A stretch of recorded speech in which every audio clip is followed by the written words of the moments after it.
Владата на вонредна седница донесе одлука за прогласување на 7-дневна жалост на територија на целата држава. Од влада бараат секој да се придржува до одлуката, бидејќи казните за непочитување ќе бидат ригорозни. Министерството за надворешни работи ќе отвори книга на жалост во рамки на Министерството за огромната несреќа која се случи. На владината седница се донесе одлука со која се задолжува државниот пазарен инспекторат во наредните 3 дена да изврши вонреден инспекциски надзор врз угостителски објекти на територијата на Македонија. За наодите од надзорот веднаш да ја известат владата, за да се утврди фактичката состојба дали истите работат според стандардите и ги исполнуваат условите согласно законите и прописите на државата. Влада донесе заклучок за активирање на механизмот за барање на меѓународна помош. Воедно, владата ја информира јавноста дека во соработка со Министерството за внатрешни органи и другите институции надлежни за целосно расчистување на случајот се прибираат материјални докази и дека секој еден кој што е инволвиран во овој трагичен настан свесно придонел за загрозување на човечките животи ќе биде изнесен пред органите на правдата и соодветно ќе одговара. Министерот за внатрешни работи Панче Тошковски денеска соопшти дека досега е извршена обдукција на околу 15 лица кои настрадаа во дискотеката во Кочани.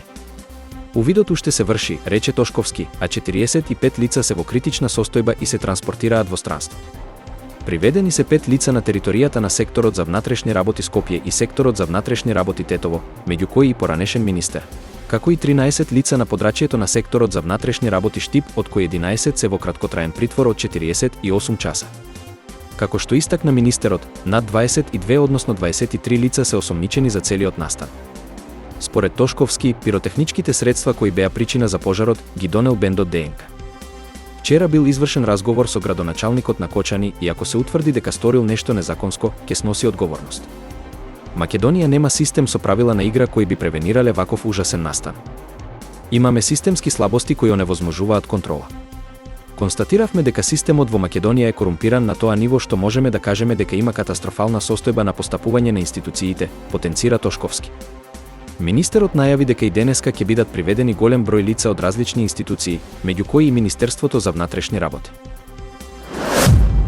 Градоначалникот на Кочани Јупчо Папазов поднесе неотповиклива оставка од функцијата по трагичната несреќа во Кочани во која загинаа 59 лица.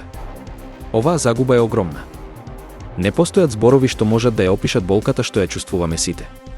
Тие деца беа наши деца. Ги познавав повеќето од нив, ги познавав и нивните семејства, а со дел од нив и семејни пријатели. Шокот и скршеноста што ги чувствувам ќе траат целиот мој живот. Оваа трагедија ги остави Кочани и Македонија во црнина, а празнината што остана е непреболна, напиша Папазов на Facebook. Бара од надлежните институции да ја испитаат одговорноста на сите инволвирани додавајќи дека целосно им стои на располагање на институциите. Доколку постои било каков основ за одговорност кај мене, вели Папазов, го повикувам обвинителството да го испита тоа и да постапи согласно законите. Со едноминутно молчење за жртвите од пожарот во дискотеката во Кочани, премиерот Христијан Мицкоски ја започна пресконференцијата на која информираше дека веднаш биле преземени првите чекори за справување со последиците и нагласи дека објектот каде се случи несреќата има фалсификувана лиценца која била издадена во март 2024 година.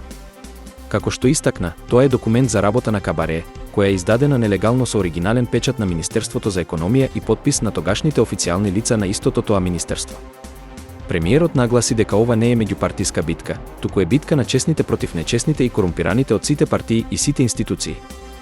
Најави дека ако има одговорност при непостапување во минатиот период ќе се преземат соодветни чекори.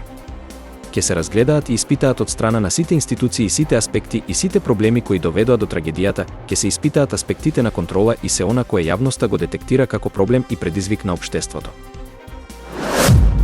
Црвениот крст на Република Македонија соопшти дека со сите своји расположливи капацитети, во соработка со државните институции дава придонес во обезбедување на потребната поддршка за семејствата на настраданите во пожарот во дискотеката во Кочани, а отворени се и наменски телефонски линии за прва психолошка помош. Воедно, апелираат до сите да ја покажат хуманоста и солидарноста за обезбедување помош за настраданите семејства. Од Црвениот крст наведуваат дека организацијата ги ставила во функција сите механизми за хуманитарна помош за повредените и семејствата на настраданите со нудење на прва психолошка поддршка, прва помош и материјална поддршка. Црвениот крст достави и помош во болницата во Кочани со кебиња, постелнина и инвалидски колички. Возилата на Црвениот крст од програмата за санитетски транспорт се ставени во функција на институциите на системот.